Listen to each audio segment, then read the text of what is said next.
All right, how's everyone doing? Great. All right, cool.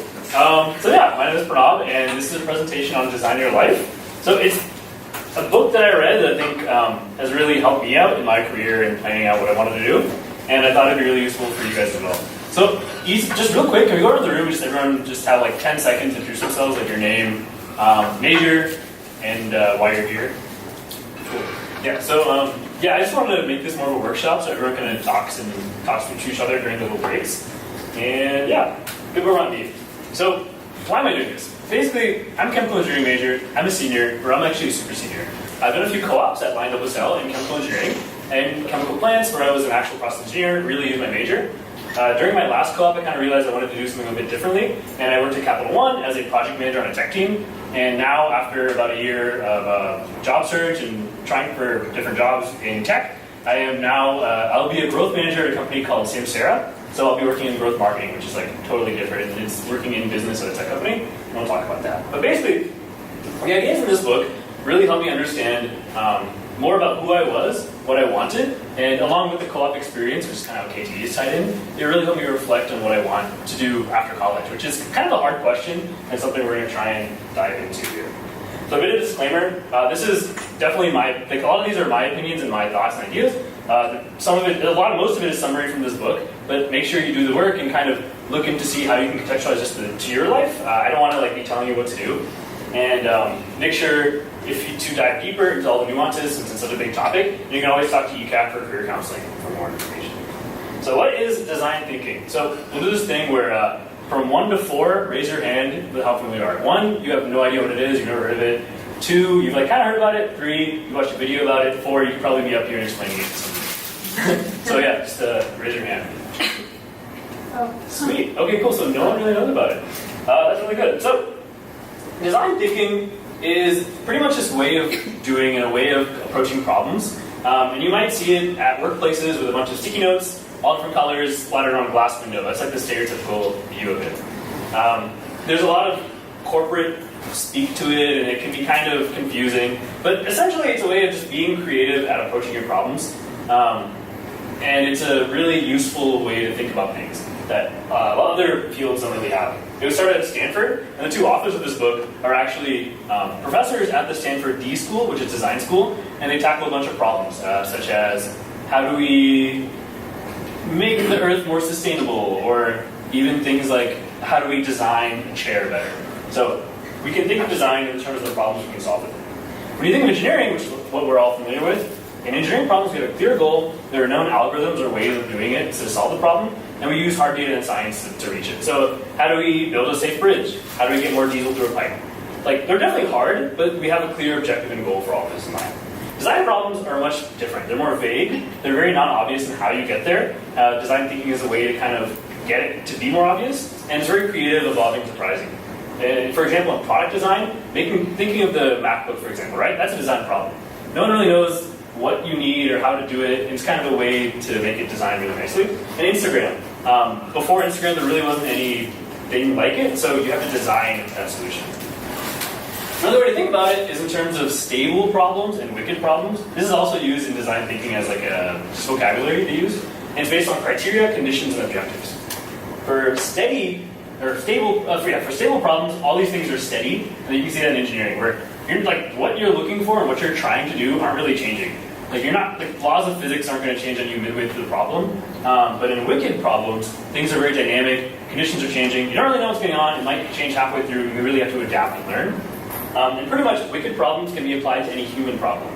So, yeah, take Instagram for example. User behavior might change over time, or you might get people thinking about your thing differently from a brand perspective, things like that. So attributes of design thinking that we'll be talking about and that are really emphasized in this book are problem reframing, product collaboration, curiosity, moving your process, and being biased towards action. We'll talk about that in a bit. And a few more words that I think that are useful are insights, understanding what's it for the purpose of your problem, the intention, and then learning how to ask better questions. We'll talk about that later. So, figuring out your career is a wicked design problem. That's kind of how design thinking is related to career planning and career coaching and all this kind of stuff. Figuring out what to do is really, really hard, and college doesn't do the best job of preparing for that. You go through classes, you go through internships, things like that, but you don't really have a framework for understanding how does that relate to your next step. Of course, there's like things that will help, but we want to go into understanding why. Two of the things that make it extra hard are, well, actually, sorry, one last thing. So, in the last year, who has had to change, or who changed their opinion on what they wanted to do? Just raise your hand. Like if you in the last year you thought you were going to do something, one thing after college, and then you have to change your mind and do something else. Just raise your hand. It can be company, it can be field, it can be, okay, cool. Alright, yeah, so you can see like half the room. It's a pretty common thing. And two of the main things that cause it to be hard are these things called gravity problems and dysfunctional beliefs. They're talked about in this book, and I'll kind of go in and describe it. So gravity problems are basically just stuff you can't change. It's just kind of facts of life, and they kind of seem like problems, but the secret is they really aren't. For example, I just can't figure out how to fly. I just keep falling when I jump. That's kind of like you have a problem with gravity. You can't really fix that. That just is what it is. Or to summarize, it's not an actionable thing. It's not even a problem. It's just a constraint. It's a situation. It's a circumstance. And to solve it, you have to first accept it and to really understand it. But there's a caveat to it. You might just need to reframe your thinking. Maybe you can't jump to fly, but maybe you can do something else and build your way to a solution. So let's talk about gravity problems at UT. It can be kind of vague, like when you talk about definitions. So let's get to very specific things. So let's take the gravity problem. I can't go to Expo because my co-op won't let me take days off. What should I do? Right. So the first that problem, it seems like there's no solution, there's no way around it. But that's within the frame of Fall Expo is the only way to get an offer. If you revise your frame, you can see that cultivating individual relationships at Fall Expo helps employers know your interest in the company, and Expo is a good way to do that, and that's why it's useful. So you're kind of breaking down to see like, oh, this is why Expo is useful. If I can't go, is there any way I can substitute that relationship building, which we'll talk about later on? And now it's something you can kind of approach, you know? It's like, yeah, you can't go to Expo, but you can solve this thing. So I want you guys to take a minute and write down, or even just think about it and talk amongst yourselves, what are some gravity problems at UT, or things you've approached that you just can't solve, but are there. Go for it. So go to the person right next to you and just talk about it, and then Read the pipeline. Okay. All right. So does anyone have anything to share from that exercise? Anything you've learned or anything you think are gravity problems? Yeah. We talked about registration, like registration time. If you don't have a good registration time, you're not going to get the professor you want. Yep. But you can't really change that. Very true. It's just something that you just can't change. You kind of have to accept it. It sucks, but once you accept it, you can move on and see what can you do about it. Well, we talked about just like feeling not qualified because of your GPA or something. But like, how would these gravity problems be different from just problems? Yeah, so it's framing it so instead of talking about it as a problem, we want to make it so problems are the only thing, or things that you can solve. Like, to have a problem, there has to be some kind of solution to it, right? So, yeah, you're kind of right in that, so registration, like that in itself, we call it a problem, it's not really a problem because we can't solve having a better registration time. We can solve the problem of what can we do after that. So you can kind of reframe it into different wording that makes it so it is solvable. Seems kind of, a little just it's like a semantic thing, but it really does help, especially when you get to more thorny issues, like with your career and things like that. So yeah, definitely ask questions like that. Like you should really challenge this stuff, and I can go deep on it. Cool. Anything else? Yeah. Well, she was talking about something that was interesting, like time management. So Yeah. you feel like you're doing it on time, but you could reframe the way you think about time. Totally. Also another one is some people I think are very closed-minded on having to be in a maintenance class. I have to be in a maintenance class, grades are the most important thing. And sometimes experience matters more than grades, I think, in the long run. And I think being able to accept maybe not in a maintenance class, but possibly enjoying yourself more, possibly having a better frame of mind, state of mind, or being healthier that semester, maybe it's worth it. Totally. And that's a really good segue into our next thing with dysfunctional beliefs. So that's basically what dysfunctional beliefs are. It sounds like a very big word like dysfunctional, but it's really just beliefs that are unhelpful or inaccurate.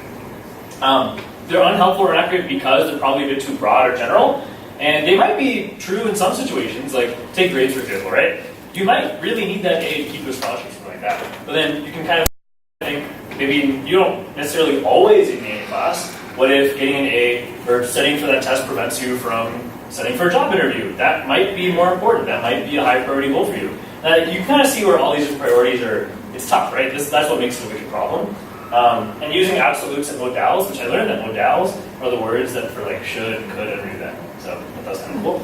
But using words like that, those are kind of indicators of dysfunctional beliefs. Not that they're always a bad thing, and usually they're there for a good reason. But it's when you want to get specific on all this stuff, you got to really dive deep and understand what's true and what's not.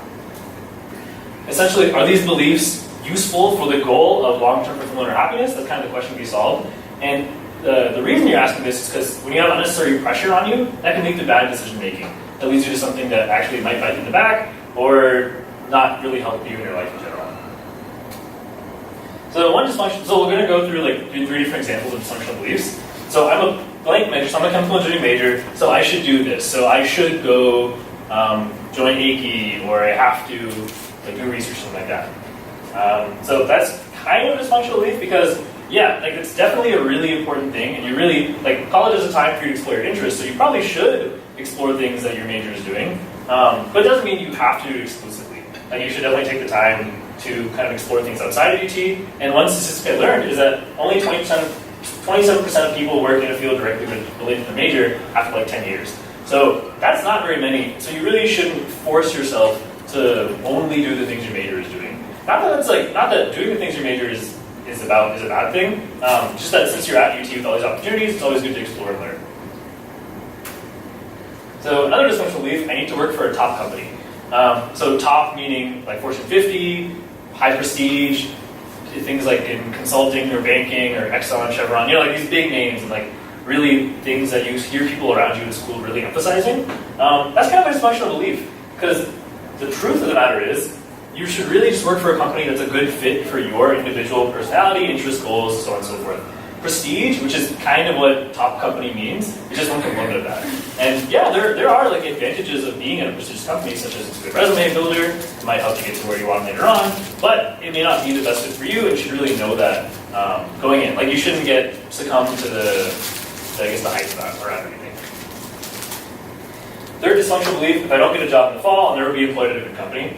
So there are a couple key words in there: I'll never be employed, and then good company. So it's obviously like it's a bit general, and you want to make it specific to yourself. And the fall is a good opportunity to learn about companies that have structured university recruiting programs, but most companies don't have one. So I think especially at UT, we kind of fall into the idea that you have to get a job in the fall, has to be at a good company, and if not, then you're not succeeding. That's definitely not true at all. And you kind of want to make sure success is your own definition of it, and you're getting what you want out of college. Yeah. So why do these dysfunctional beliefs like why are they there? Is it like due to like societal like pressure? Like what causes these things to exist? Yeah, totally. I think it's something that just so in my opinion, it's probably just kind of culture and society. So there are things that like just happen to be hyped because they are on a few lists, right? Because they have big names, they can put a lot of money into recruiting. You see their face everywhere, you see their name everywhere. You can see the salary, you can see it's pretty high, and just kind of things like that in society. Pressure to like follow the norm too. So, totally, I totally agree. It's just kind of a culture thing. Like you might go to, and it's a very school by school thing. I know at UT is very emphasized to do all this stuff, but I have some friends back in South Carolina where, like, even getting a job while you're in school, that's a big thing. Right. Even getting a job just like at any company, like Fortune 500 or even Fortune 1000, it's a kind of a big thing. And it's really like if you go to maybe Harvard Business School, right? Then you might have extra pressure on yourself. But just know that like all these institutions and places are useful and have benefits, but you kind of have to like separate cultural influence from yourself, so you kind of know yourself better, and you have your own North Star versus doing what other people are telling you to do, which is hard to do. So the last dysfunctional belief that I think is really emphasized a lot in our culture is follow your passion. So my thoughts on that is that's very wrong. And so there's nothing. It sounds really good, right? There's nothing inherently, seemingly wrong with that statement, but I will say that it is because passion is actually an outcome of the work you do. I think in our society, a lot of people, if you're not sure what to do, people say just follow your passion, just do what excites you and what you love. The thing is, like especially in college, there's not much that like really excites us and loves, like that we love, that can be monetized into an actual job. It's kind of like there might be like 1% of people, or if there's something for you, and that's really good, and you might just be really lucky. But for the norm and for most people, that's not what happens. You don't really have a work passion right away, and that's definitely okay. Like that's totally normal, and I think that's something that people need to talk about more often. And passion is something that comes from a process, and it's something that you cultivate over time, and you will hopefully, by following these steps and just doing more research on your own, you will develop a passion, which is always really cool to have, but you shouldn't let passion guide what you want to do. Instead, which is what we'll talk about, what is the process? You want to learn, do, reflect. So simple triangle, you know, but it sounds pretty basic, but there's a lot more we can go into here. So learn. Learn is just basically, freshman year, how do you learn what's possible? Like how do you go from going from a high school student to graduating, and how do you learn like what kind of careers are there, what industries are there to work for, what types of jobs are even possible, what can you do with your degree, all this kind of stuff.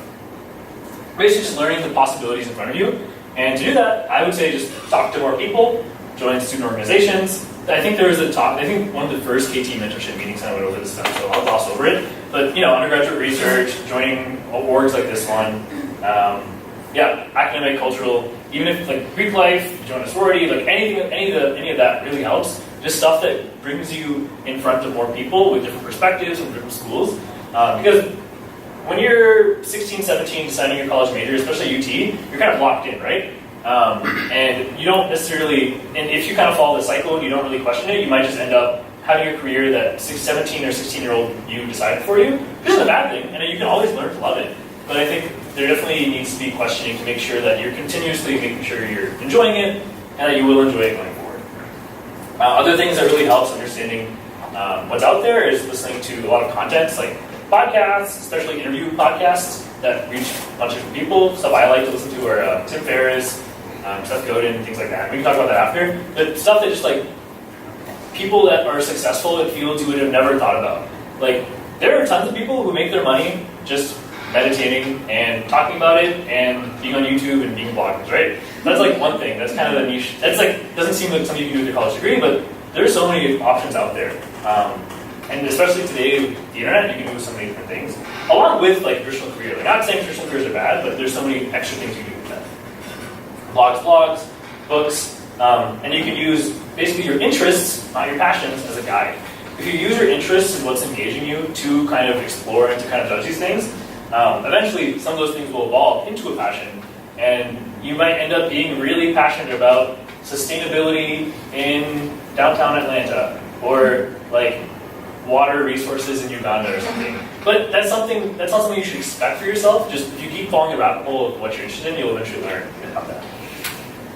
With YouTube and things like that, you can look at the life of pretty much any career, and we have unprecedented access to basically anything that's possible, more than ever before. That's something I don't think we really emphasize much. Like 20 years ago, you would not be able to know what a construction worker in Seattle did or does, right?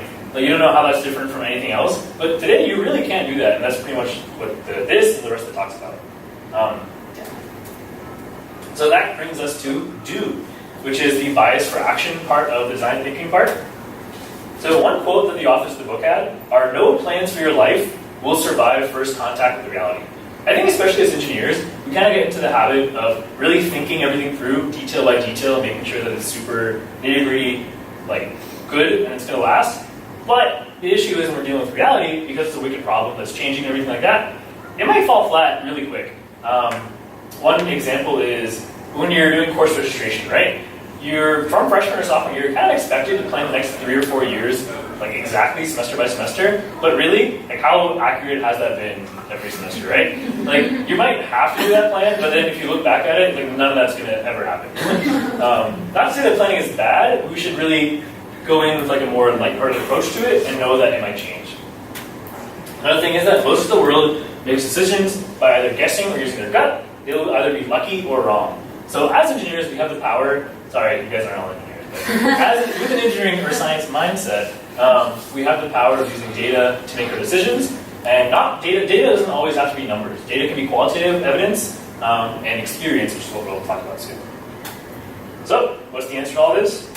Prototyping. So prototyping is pretty much thought of in an engineering way as a way to like pretty much beta test your idea, right? A prototype is usually thought of as just, oh, this is the idea, let's just see if it actually works or not. But the expectation is that it's going to work. However, in design, it's not the exact case. The intention of going into a prototype is that it's going to fail, and that you're there mainly to learn, which we'll talk about again. And the two types of prototyping that we're going to be really focusing on are prototyping experiences and prototyping conversations. And this is the thing that really helped me, I think, decide that I wanted to switch careers and what I wanted to change, like without actually doing it. We'll talk about it. So a few attributes of prototyping. So the two main goals of it, a prototyping event has to give you learning. Like you have to learn it, and you have to think about what you're going to learn before you do it. And it should be low cost dollar-wise, low cost time-wise. So the reason for this is people might think of prototyping as something that's a waste of time or not worth it, just do the thing. That's fine in some cases, but when it comes to big things and really tough problems, it's good to try and prototype it. Yeah. So prototyping experience example. So prototyping experience is so this person that I found on Facebook is solo traveling throughout all of Africa with their friend, and that's really cool, right? It sounds awesome, and I'm sure this person has experience, it's really good, but think about it for yourself.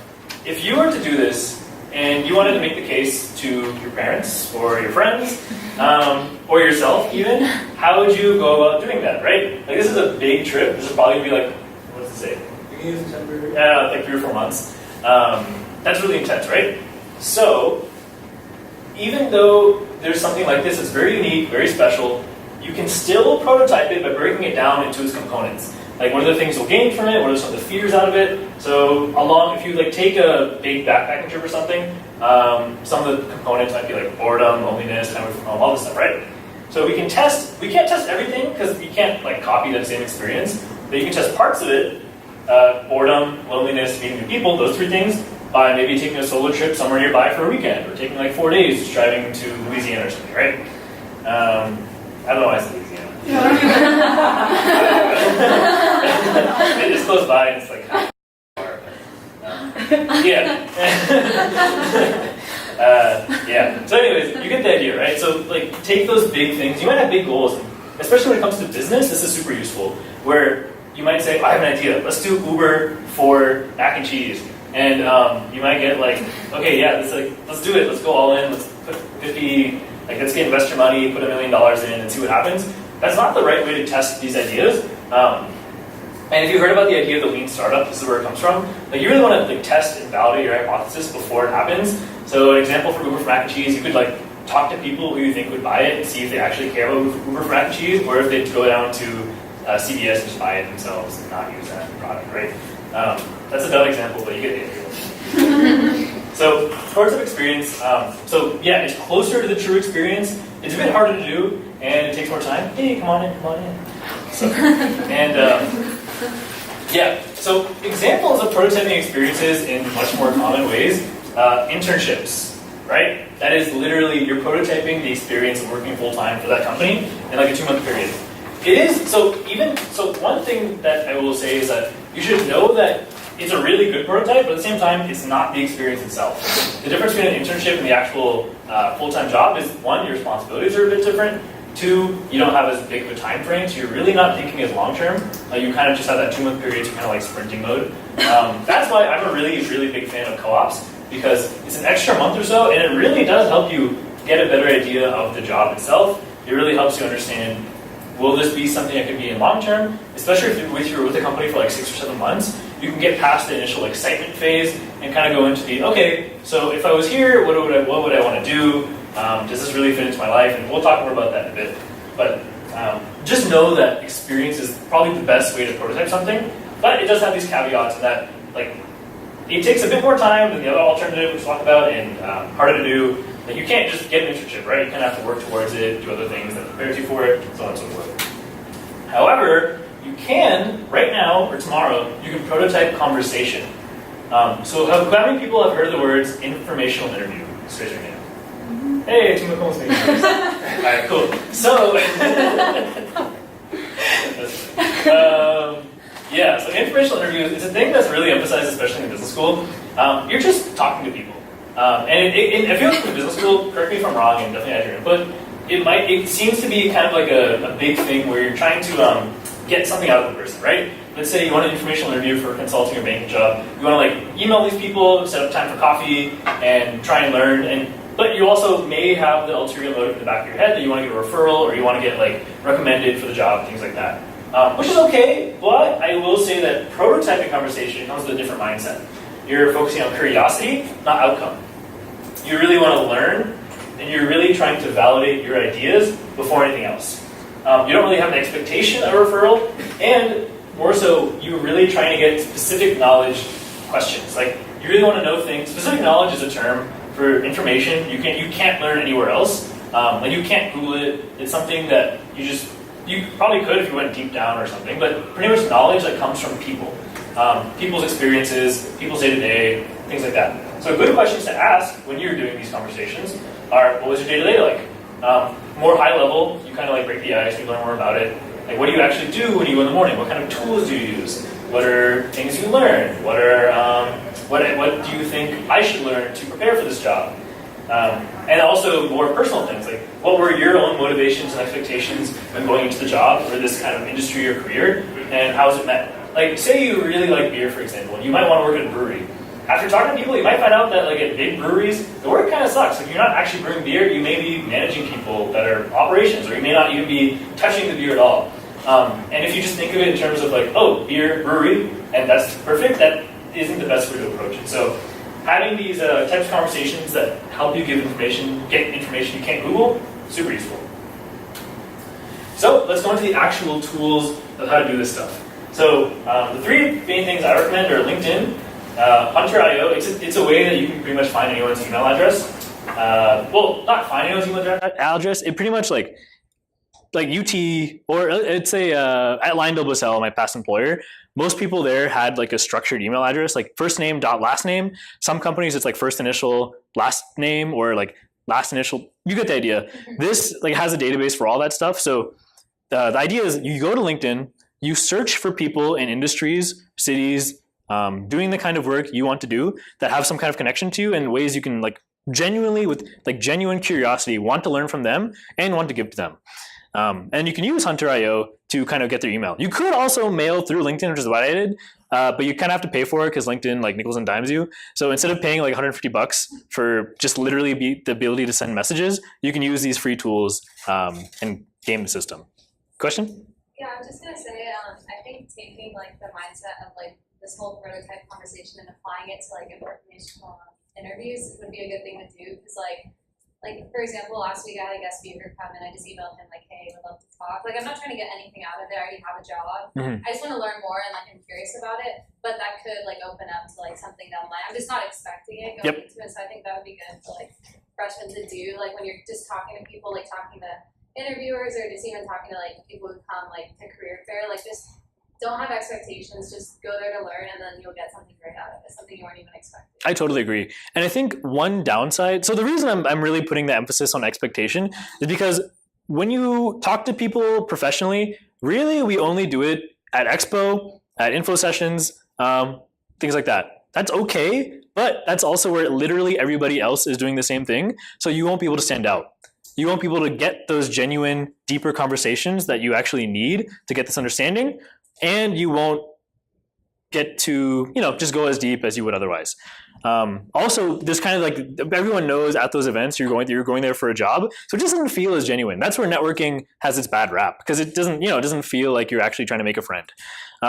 If you go in without an expectation, like months before you need a job, or just literally, even if you have a job, just talking to people continuously because you like to learn, that's where you get the best. Ironically, that's actually where you get the best things out of it, because you make new friends, you learn things you wouldn't have otherwise, and you're not really pressuring yourself to like, okay, I need to make sure this conversation leads to a job. Like you're not giving yourself that much of you're giving yourself room to breathe, basically. And Medium is the third resource. So Medium is just a publishing website. So for me, the industry that I was looking at is tech. And a lot of people in tech just do a lot of blogs and things on their own talking about the industry. So Medium is just like a website that posts information on that. So you can go to an author and you can probably find out their company, you can find out where they work. And because they're already open to publishing something, that means they might be open to talking to you too and helping out and mentoring. And that's not to say Medium's the only website. It depends on the industry you're in. Like let's say consulting, for example, right? There are consulting heavy websites, like even Reddit consulting, things like that. You could literally message people, which I've done before, learn from and ask them, like see if you can get an interview, learn from them, move on. Yeah. Even like if you go on a company's website, the people that have bios of like their profiles at the company, that means they're probably more open to talking about their experience with the company. So you could talk to them, so on and so forth. I've done that too. It's kind of weird, but yeah. Yeah, you can talk to me more if you have like a specific industry or specific thing you're interested in doing. Basically, like that third thing is just go to the place where the people you're interested in are like are being active. You know, if it's a forum, if it's Reddit, just go to that place. It can be a physical place too. So let's go into to see the actual dynamics of it, right? So I went on LinkedIn, and so I was interested in this thing called product management. It's a field in tech where you're kind of combining business and technology to kind of like lead the direction of a product. So yeah, this is literally like the message I sent to this person, and like you want to be able to understand, like you don't want to, okay, the thing that's really bad about this, that can be, it's a borderline thing, right? You don't want to have a blank message you send to everybody. Like that's unpersonal from like a philosophical and expectation point of view. It's just not the best thing to do, right? You don't want to just copy paste to like 50 or 100 different people, like a resume like you would a resume. A better approach is to really understand what that person has, like see what connections you guys have. And it's kind of hard to do without actually talking to them first. But you really want to establish that connection, make it easy, and then once you do talk to them, you can really develop it much farther through a phone call, a video call, things like that. So a few of like the tools I've used are Calendly, and yeah, I'm not saying this is perfect because like in my opinion it's too wordy. I'm still improving my own like how to word things and things like that, but just an idea of where to get started. I even, there's a website in tech called Hacker News where there are a lot of blog posts, things like that. I was literally reading one day and this guy had a thing where he talked about his experience in product management and sales. I said, oh, okay, maybe sales will be something I'm interested in. I never thought of it before. I thought maybe the best way to be talk to this person. Yeah, I was able to talk to this person who was like a VP at a company, just really informally, really casually, and just kind of learn about the role and dive deeper in. However, of course, this isn't always the case. Like, you will message a lot of people and you will put a lot of time into it. And yeah, like all the ones that say InMail are the ones that haven't replied. So like even if you put a ton of time into it, even if you craft a really unique message, even if you change your tagline and things like that, it comes down partially a numbers game, but you want to make it as personal as possible. That's kind of the struggle between personalization and mass sending, but in the end, personalization will help a lot more because when you do get to talk to that person, it'll be way deeper, way richer. You'll get a lot more out of it. And like the person in the middle that replied, the one with the J, I actually met him in San Francisco, and now I have a new friend when I start my job. So these things can really help you going forward. Yeah. What's a Calendly? Yeah, so Calendly is pretty much a Google Calendar where people can easily add stuff to it. So like instead of going back and forth on like, oh, hey, when are you free? When are you free? You literally have your Google Calendar. It's synced. So it just tells them when you're busy and when you're open, and they can just put a slot on it to have a meeting. Super useful, and it like saves way more energy. And that's the name of the game, right? Like making it so the person you're talking to can talk to you as easily as possible, and you're both getting the most out of it. And yeah, surprisingly, this happened like a month ago. So I, on Medium, like I comment on a few things and like talk about my stuff too. So this freshman at A&M actually reached out to me and I was like, hey, I saw that you were interested in, like you were doing the same switch that I'm interested in doing. Do you mind talking with me? So I talked to him for like an hour. I got him in touch with another guy at UT who's similar. So we had like a 2-hour like video chat like a couple weeks ago. And yeah, like you like once you start doing this, you start paying it forward, and it really helps. Like it makes you feel good, and also from like a practical level more so. Like you're literally meeting more people that are like-minded, that you guys can help each other in your career, professionally, personally, things like that. So yeah. Any questions on I know I'm going pretty fast, but yeah, just let me know if you have any like tactical questions or things like that. Cool. So we've talked about prototyping. We've talked about things you can do to learn. So let's take a minute and just talk to the people next to you, and then we'll do the same thing as we did last time. What's something you've been curious about? What's a project you wanted to start? Maybe an industry, like professional or personal. Like say you want to travel the world, or say you want to make beer at home. Lars, I'm looking at you. How could you learn more and prototype that experience before you put a bunch of money and time into it? So yeah, just talk to the person next to you, and yeah, we'll go from there. All right. So can anyone give an example of things you've learned that you want to prototype, or yeah, things you're curious about? Yes. Yeah, I've like always really been curious about publishing. I've always wanted to do something like a project, but I realized it's such a big, daunting task. So I could prototype it by doing like articles or something smaller than like a full-fledged book. Very true. Yeah, I think a lot of the times, so in this book actually, examples they give on prototyping, the word prototyping would have really helped, is there's this like big corporate lawyer who had like $1 million a year and really wanted to do the thing she was passionate about, quote unquote, which is start a restaurant. She always loved food. She really wanted to just make a restaurant and see what happened. So she did this, she put all the money in, she started, and then like a month or 2 months of opening, she just hated it. Like it was terrible, it was a waste of money, it was a waste of time, it was just a terrible idea. And it's because she had this like dysfunctional belief going in that I like food, I like experiences, so I should open and run a restaurant.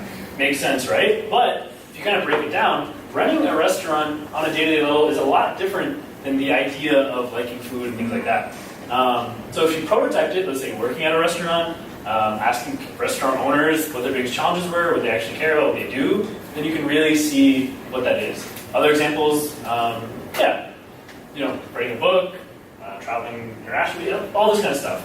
And there's a certain point where you kind of just have to do it, and there's no reason to prototype it, but for especially really big things, you want to try and prototype. Any other things? No? Okay. And lastly, in that cycle, we're talking about reflection. So this is probably the most important part of it, because after you do all this stuff, how do you know that it's something you want to do going forward, and how do you use that learning to understand? I kind of think of learning, like the learn part of this, as learning externally, and reflect as learning internally, and understanding yourself better. So in the book, they talk about fulfillment, or happiness, or contentness, whatever you want to call it, as your goal of life, as being a sum of two different parts. Your daily energy/engagement balance, and then big picture congruence. So we'll talk more about that in a bit, but basically daily energy engagement balance is essentially, if you sum up all the interactions or all the moments of your day, is it net positive or is it net negative?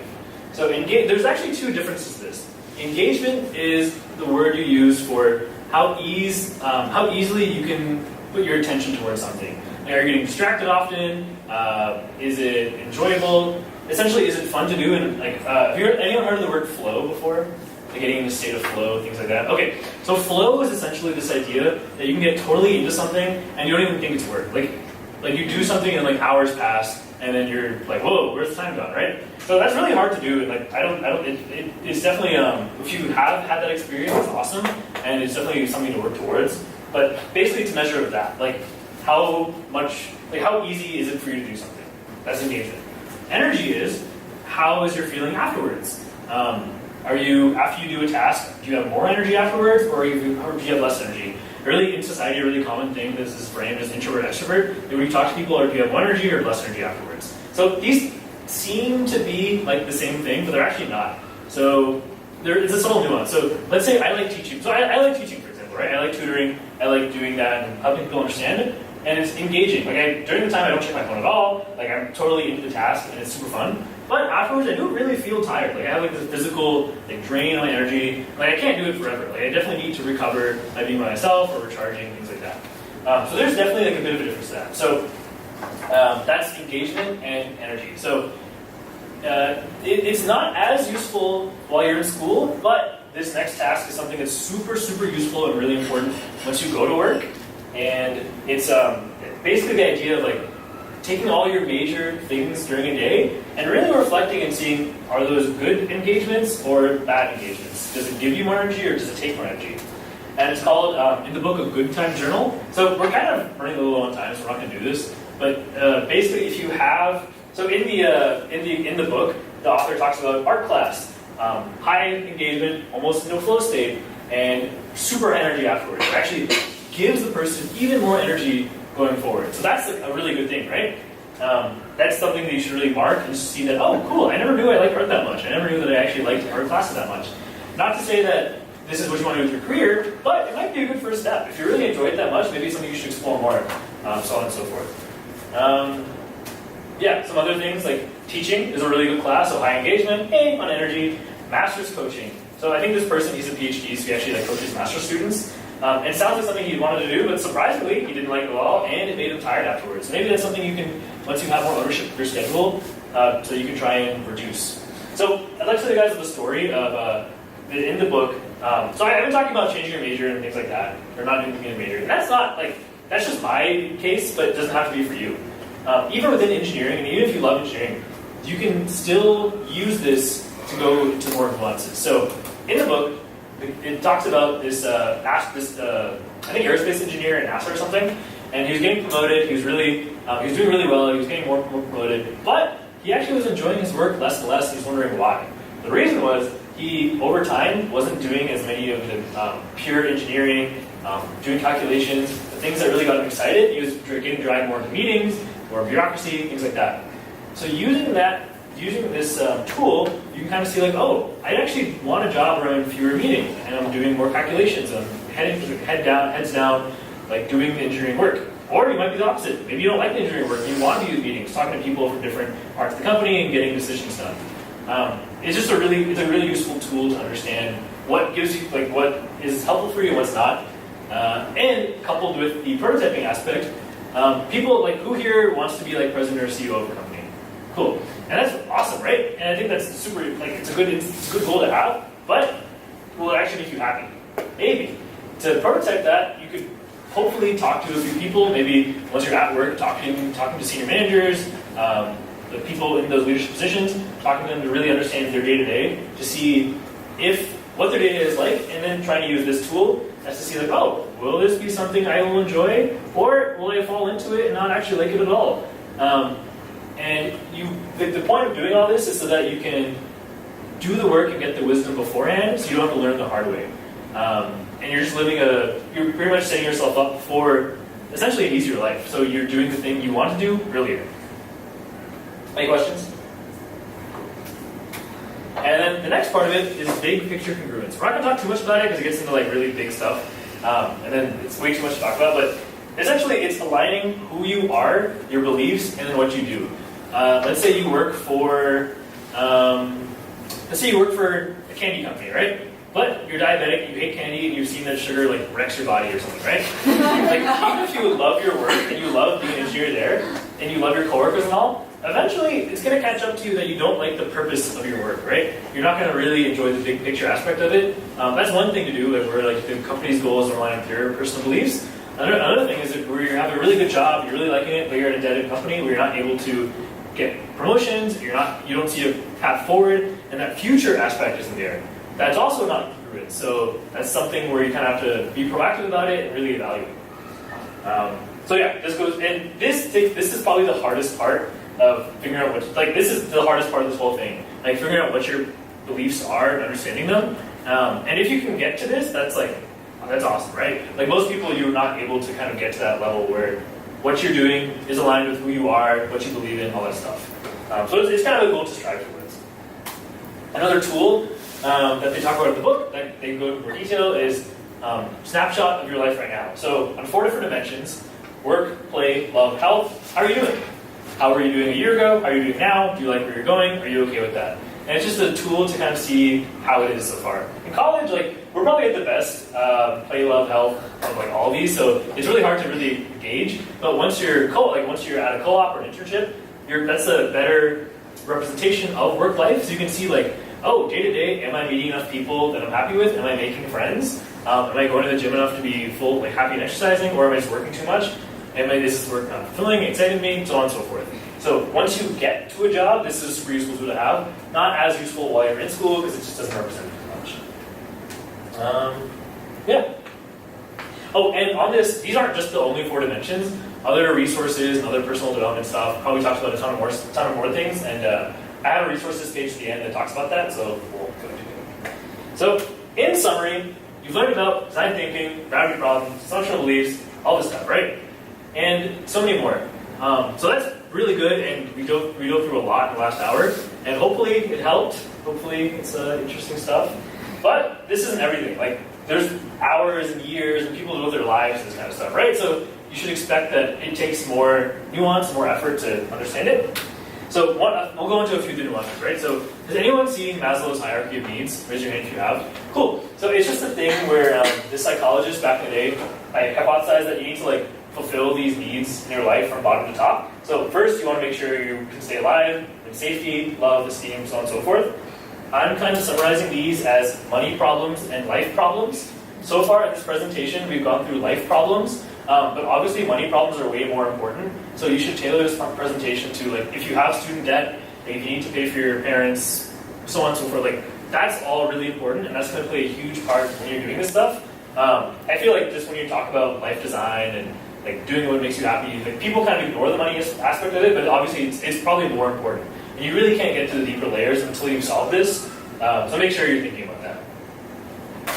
There's also a bit of a nuance in the cadence of this thing. By cadence, I mean when you do this. So over the last year, especially 2018, I was really in design thinking mode. I was really in reflecting, learning, understanding what was out there, thinking about myself, am I doing the right thing, all that kind of stuff. Super useful. I will say personally, I thought that it's kind of hard to do all that and at the same time go really hard into one thing.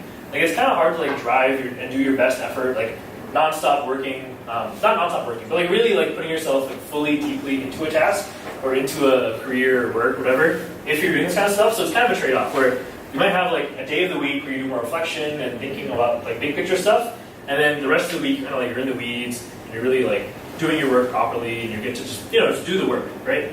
So it's a trade-off, and I've seen some people say from podcasts that some people say 1 month doing this, 1 month doing that. Once you get older and older, cadence will get longer, so maybe a year of reflection, a year of doing. Yeah, I feel in college it's okay to be really heavy on the blue side because that's what college is kind of for. But yeah, something to think about.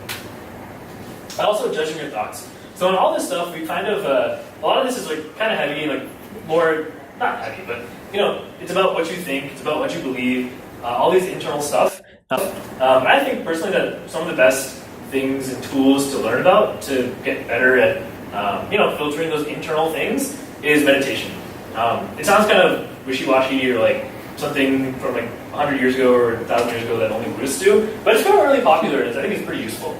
The book The Miracle of Mindfulness is just a way to kind of understand how to meditate and why you should. It really it's a way to understand your thoughts and know that you're not controlled by them and you can you have more agency over it. And self-compassion. This is actually a class I'm taking right now with Balark in the back.